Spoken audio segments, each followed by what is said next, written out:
Assalamu alaikum wa rahmatullahi wa barakatuh. Bismillah ar-Rahman ar-Rahim. Chers étudiants, donc toujours avec le régime sinusoïdal. Cette fois-ci, on a un exercice où on fait varier les valeurs d'une impédance pour maximiser la puissance fournie, la puissance moyenne fournie à une charge quelconque. Donc l'énoncé de l'exercice Igoul, donc on relie la sortie d'un générateur de force électromotrice sinusoïdale d'amplitude EM et d'impédance interne Z égale à R plus JX à une charge ZC. Donc on relie cette sortie à une charge ZC égale à RC plus JXC. Donc la première question, déterminer la puissance moyenne ou bien active PM fournie à la charge. Donc le circuit, on peut donc mettre le circuit. Donc c'est un circuit, donc un générateur sinusoïdal, donc constitué de ET. Donc sa forme complexe est l'amplitude EM fois bien sûr exponentielle, donc J oméga t plus une phase qu'on appelle la phase FIV. Donc ça, c'est un générateur de tension sinusoïdale. Et d'impédance interne, donc l'impédance interne de ce générateur est donnée par Z égale à R plus JX.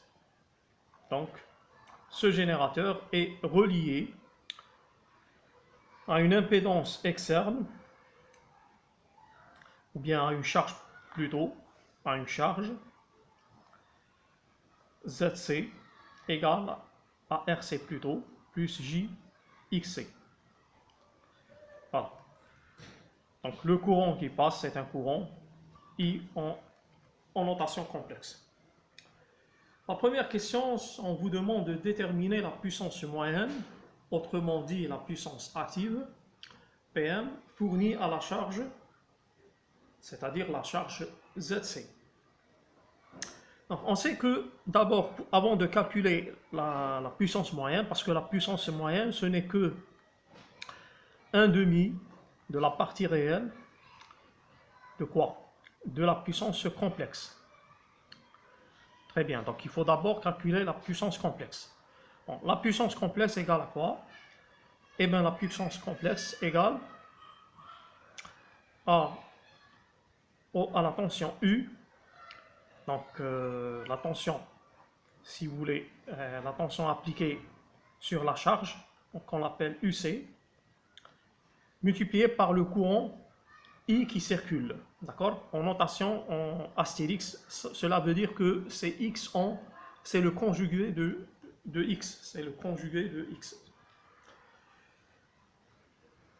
Donc il faut d'abord maintenant, donc il faut trouver UC et l'expression de UC et l'expression de I. Bon, d'abord I c'est quoi? Donc I ce n'est que donc, la tension divisée par l'impédance équivalente. Donc l'impédance équivalente ici et l'impédance c'est la somme des impédances en série. Donc il faut d'abord calculer l'impédance équivalente qui est égale à l'impédance Z plus l'impédance de la charge. Donc, c'est donc R plus JX plus RC plus JXC. Donc égal, donc on va mettre la partie réelle, les deux parties réelles ensemble et les parties imaginaires ensemble. Donc ça donne R plus RC plus J facteur commun X plus XC. Donc le courant I, c'est quoi? Donc c'est la tension divisée par l'impédance. Donc c'est la tension E divisée par cette impédance équivalente. Donc E égale à EM exponentielle, donc J oméga T plus phi V divisé par cette impédance R plus RC plus J entre parenthèses X plus X de C. Très bien. Maintenant, concernant la tension aux bornes de l'impédance charge, l'impédance Z de C. Donc, UC égale à quoi? Donc, égale au courant multiplié par ZC. Donc, ZC fois le courant. Très bien.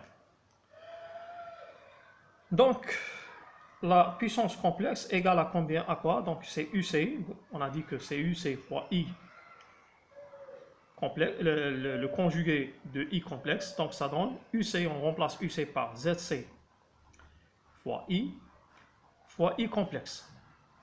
Donc, ça donne quoi? Donc, ça donne ZC. D'accord? Et on sait qu'un nombre complexe multiplié par ce conjugué, c'est le module de IC, le module de I au carré. Donc, le module de I au carré. Très bien. Donc, de là, donc, on a ZC, donc on a la puissance complexe égale à ZC, donc ZC c'est RC, plus JXC, multiplié par le module du courant. Donc, le module du courant, donc c'est ça, c'est le module de ça. Donc, on va calculer d'abord le module de I. Module de I égale à quoi? Et donc, égale à EM. Donc, le module de ce nombre complexe, c'est EM, divisé par le module de tout ça. Donc, c'est la racine carrée de tout ça, ça veut dire R plus RC au carré, plus, entre parenthèses, X plus XC au carré. Ça, c'est I. Donc, de là, P complexe égale, donc, RC plus JXC, multiplié par EM, d'accord, divisé par tout ça. Donc, R plus RC au carré plus X plus XC au carré. Bien sûr, c'est I en carré, hein? Donc il faut mettre là au carré et là au carré. Donc ça devient P complexe égale à RC plus JXC fois EM au carré divisé par ça au carré. Donc R plus RC au carré. Donc la racine s'envole plus X plus XC au carré. Donc ça c'est la puissance complexe. Très bien. Donc de là on peut calculer donc la puissance moyenne. Donc la puissance moyenne égale à 1 demi la partie réelle de la puissance complexe. Donc ça donne 1 demi la partie réelle de la puissance complexe. Donc on voit bien que la partie réelle c'est EM au carré fois RC sur tout ça. Parce que le dénominateur est un réel. D'accord? Donc la partie imaginaire, on ne la prend pas. Donc c'est RC fois EM au carré divisé par R plus RC au carré plus X plus XC au carré. Donc ça c'est la puissance, donc là, bien sûr, multiplié par 1 demi. Ça c'est la puissance moyenne ou bien la puissance active. Bon, la deuxième question, pour une charge ZC variable, ça veut dire que cette charge elle est variable. D'accord? Elle est variable. Ça veut dire que la résistance RC et la réactance, bien la partie imaginaire de l'impédance, sont variables. Dans quel cas la puissance moyenne, PM, est-elle maximale? Donc la puissance, cette puissance moyenne, elle sera maximale. Donc elle sera maximale lorsque, ou bien au point, ça veut dire que au point où cette puissance devient, ou bien sa dérivée devient égale à 0. Donc qu'est-ce qu'on fait? La première des choses, on dérive la puissance moyenne par rapport à RC et par rapport à XC, parce que ces deux variables, on peut les varier si vous voulez, d'accord? Donc ils sont variables. Par contre, X, R, C, etc., donc EM par exemple, sont des constantes. Donc les variables, qu'est-ce qu'on fait? On dérive PM par rapport à ces variables, il faut que la dérivée soit égale à 0. Qu'est-ce que ça veut dire? Ça veut dire qu'il faut que Donc, deuxièmement, pour avoir RC et XC pour lesquels la puissance moyenne devient maximale, il faut que la dérivée de PM par rapport à RC égale à 0. Et en même temps, la dérivée de PM par rapport à XC égale à 0.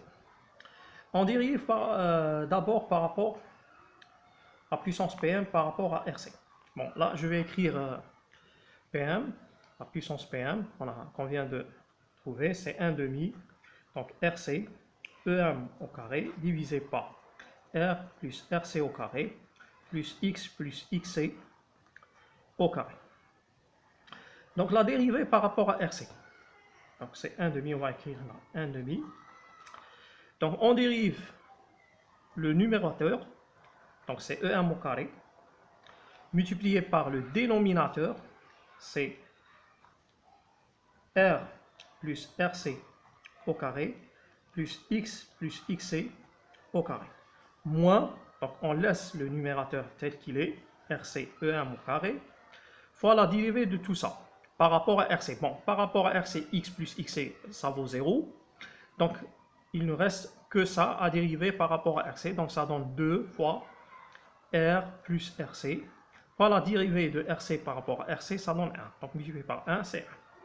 Donc, divisé par tout ça, le dénominateur au carré. Donc, R plus RC au carré, plus X plus XC au carré, le tout au carré. Donc, il faut que ça soit égal à 0. Donc, bien sûr, pour avoir ça égal à 0, donc ce n'est pas le dénominateur qui va entrer en jeu, c'est le numérateur qui doit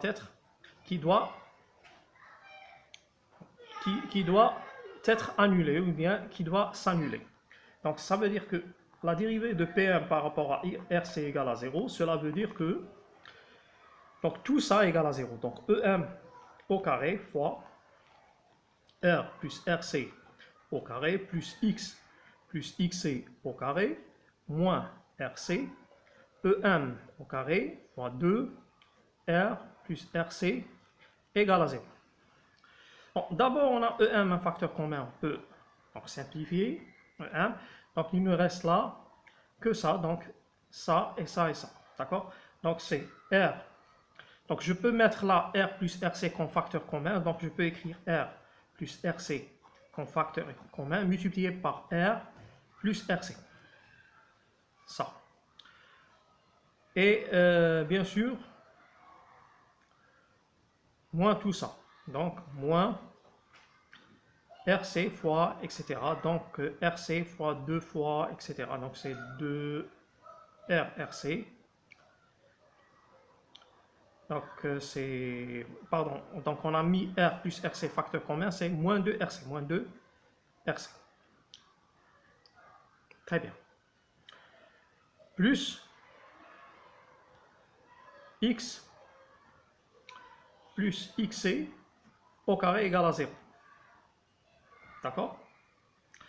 Bon, avant de terminer cette expression, bon, on peut le faire, mais avant de la terminer, bon, on va essayer de trouver la dérivée de P1 par rapport à XC égale à 0. Cela veut dire qu'on va dériver ça par rapport à XC. Donc, lorsqu'on dérive, ça donne donc 1 demi. Donc, on dérive le numérateur, c'est 0. Donc, multiplié par c'est 0. Donc, c'est moins RC, EM au carré. On dérive ça par rapport à XC. Par rapport à XC, ça donne 2 fois. Donc, X plus XC divisé par tout ça au carré. Donc, R plus RC au carré plus X plus XC au carré. Le tout au carré égale à 0. Donc, c'est bien sûr, c'est ça qui est égal à 0. Ça veut dire que c'est moins RC, EM au carré, fois 2 fois X plus XC égale à 0. Donc, ça, c'est une constante. RC, une variable, ne peut pas être égale à 0 parce qu'elle est constante par rapport à XC. Donc, EM, la même chose, c'est une constante. 2, c'est donc c'est ça qui est égal à 0. Donc, on doit X plus XC égale à 0. Et donc, XC égale à moins X.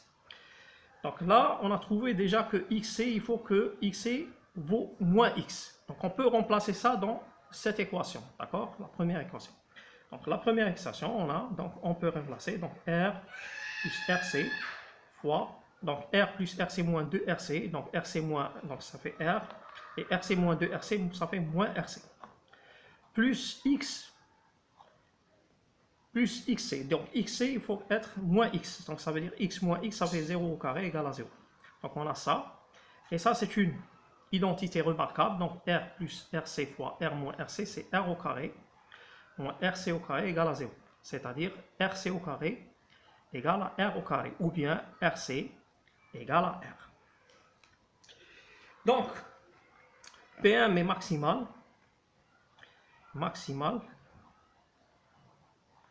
pour RC égale à R et XC égale à moins X.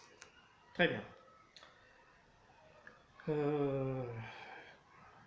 Donc, on a trouvé donc, les valeurs pour lesquelles la puissance devient maximale. Donc, on va calculer maintenant cette puissance. Donc, P1 max, donc elle devient quoi? Donc, on remplace, c'est 1,5. Donc, on remplace RC par R, E1 au carré, divisé par, on remplace, donc R plus RC, donc on remplace RC par R, ça devient 2R au carré, donc ça fait 4R au carré. 4R au carré. Et là, X plus XC, c'est moins X, donc ça vaut 0. C'est bon. Donc c'est ça, donc c'est 1,5, donc c'est R, E1 au carré sur 2 fois 4, ça fait 8. R au carré, donc on simplifie R avec R, ça fait E1 au carré sur 8 fois R. Donc PM, la puissance moyenne max, égale à E1 au carré sur 8R. Bon, puisque EM max, ou bien EM, c'est la valeur maximale de la tension, donc on peut l'écrire E efficace, d'accord, fois racine de 2. D'accord? Donc c'est E efficace fois racine de 2. Donc de là, je peux remplacer EM, donc EM max égale à E efficace au carré fois racine de 2 au carré, ça fait 2, et 2 avec 8, ça fait 4. Donc c'est ça, la puissance maximale moyenne ou bien active du circuit. Et donc pour avoir cette puissance maximale, il faut que RC soit égal à R et XC égale à moins X. Donc je vous remercie d'avoir regardé ma vidéo et on se verra à la prochaine vidéo, Inch'Allah. Assalamu alaikum wa rahmatullahi wa barakatuh.